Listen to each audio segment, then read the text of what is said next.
On the afternoon of April 26, 2025, two armed and ununiformed men approached my wife at a garage sale. You can imagine how terrifying this might be considering the current climate in the United States of America, where armed, ununiformed men are literally pulling people off of the street. They were not, however, looking for my wife. They were looking for me. These individuals were from Nevada's Department of Public Safety, an office that reports directly to Nevada's governor, Joe Lombardo, and in fact, an agency directly under his purview, Dignitary Protection. In other words, in my assessment, the direct police force of the governor, assigned to protect both him and people close to him. Now, the timing of this is, of course, extremely suspicious because less than a month before this, I had posted a series of videos critical of Governor Joe Lombardo for not only his multiple failed policies, but for his conspiracy theories and for his derisive and divisive language. Specifically, Joe Lombardo said this about people who criticize him on the internet. All the individuals on social media that are talking bad about all of us, fuck you.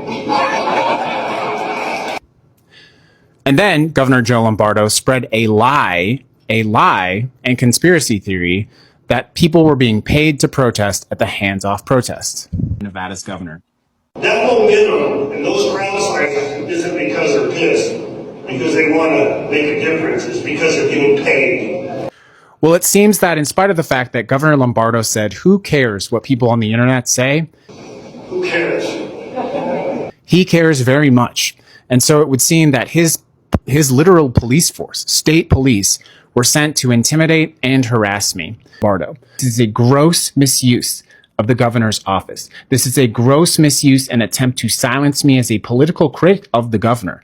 And it is a gross and I believe personal business conduct on behalf of the governor that should and will be investigated. And I believe will be a career-defining scandal.